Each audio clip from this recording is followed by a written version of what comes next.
A high wind warning?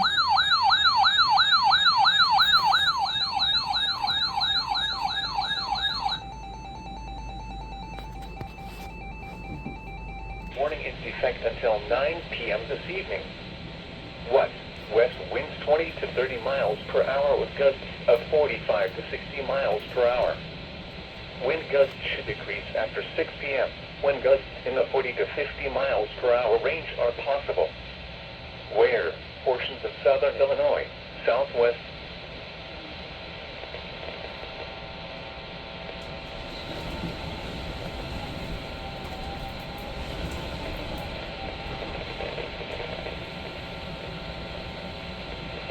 expected.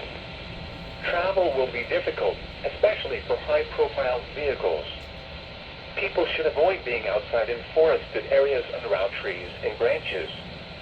If possible, remain in the lower levels of your home during the windstorm and avoid windows.